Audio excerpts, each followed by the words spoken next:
Bismillahirrahmanirrahim. Assalamualaikum warahmatullahi wabarakatuh. Kembali lagi di channel Kata Suara, di mana akan berbagi tutorial atau cara-cara seputar ASN ya, tentunya dalam bidang digital. Oke.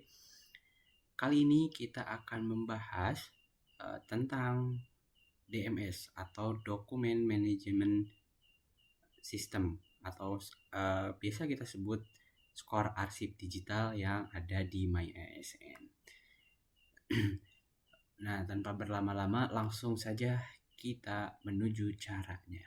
Jika sudah di halaman ini, untuk mengecek skor arsip digital kita pilih menu layanan individu ASN, kemudian pilih yang menu MyASN.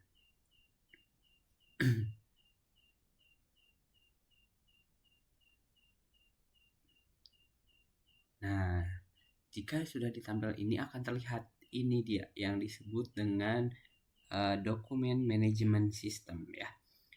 Di sini bisa terlihat skor arsip digitalnya yang saya buka ini adalah di angka 42,25.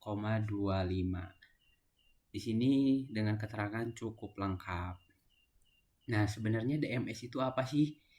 DMS itu adalah untuk mengelola, menyimpan atau menilai kelengkapan dokumen digital yang ada di MyASN.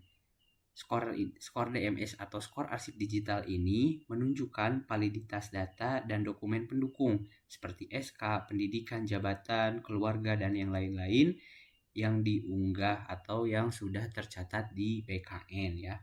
Fungsinya untuk apa? Fungsinya itu sebagai lemari digital gratis ya, untuk melindungi arsip kita sebagai ASN dan memastikan data itu akurat dan mempercepat layanan kepegawaian.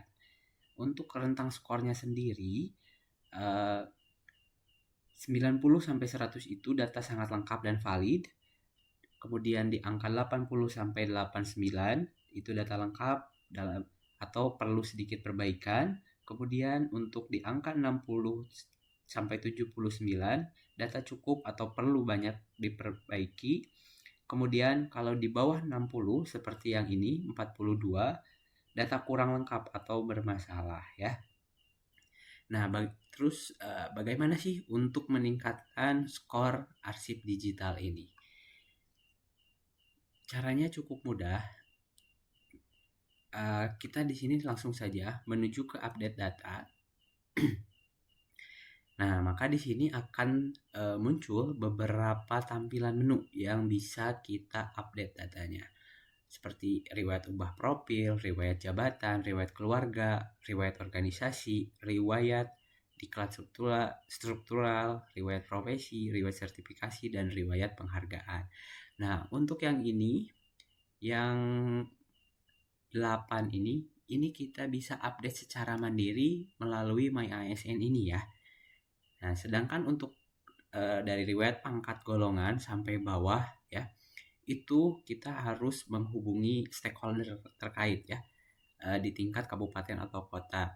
Nah, selain itu untuk yang ini meskipun bisa diupdate dengan mandiri oleh kita sendiri, tapi tentunya kita juga harus menunggu approve dari stakeholder terkait yang ada di kabupaten kota. Biasanya itu oleh BKPSDM tingkat kabupaten atau kota.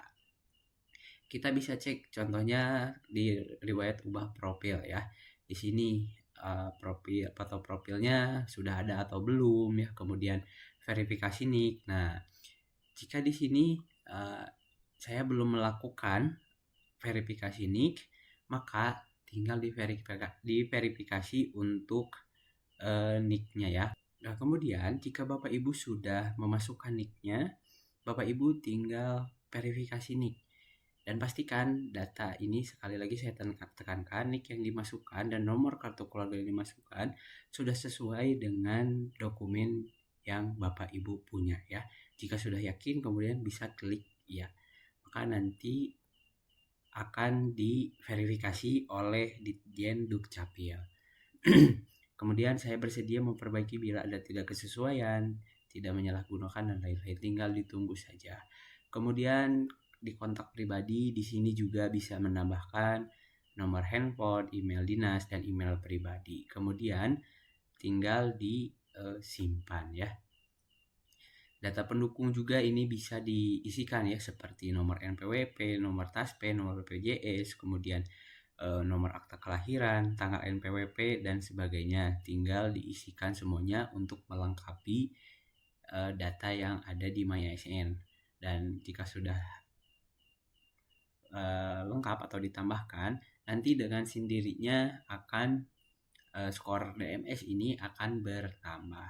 Kemudian saya contohkan lagi untuk riwayat keluarga ya. Nah, di sini Bapak Ibu bisa menambahkan riwayat keluarga seperti orang tua, kemudian pasangan bisa ditambahkan, anak juga bisa ditambahkan ya. Di sini nanti akan di-approve oleh pihak terkait ya. Jadi itu saja. Intinya semakin tinggi skor arsip digital ini, maka semakin baik juga atau memudahkan juga untuk masa depan Bapak Ibu semua terkait dengan kepegawaiannya ya. Entah itu untuk naik pangkat atau mutasi atau ke jenjang yang lebih tinggi juga bisa. Nah, kemudian sedangkan untuk menambahkan riwayat pangkat golongan, riwayat pendidikan, riwayat kinerja, dan riwayat SKP ini hanya bisa ditambahkan oleh stakeholder terkait, biasanya oleh BKPSDM tingkat kabupaten atau kota ya. Coba saya buka. Nah, di sini karena di sini tidak ada menu atau tombol untuk menambahkan ya. Ini biasanya Bapak Ibu bisa langsung datang ke dinas terkait ya, atau ke BKPSDM tingkat kabupaten kota untuk menambahkan riwayat pangkat atau golongan. Kemudian untuk pendidikan juga sama. Jika Bapak Ibu misalkan sudah selesai S1, sekarang lagi S2, jika sudah selesai S2-nya, maka bisa menginfokan atau memberitahukan kepada tingkat stakeholder terkait untuk menambahkan riwayat pendidikan yang sudah Bapak Ibu tempuh ya. Nah, mungkin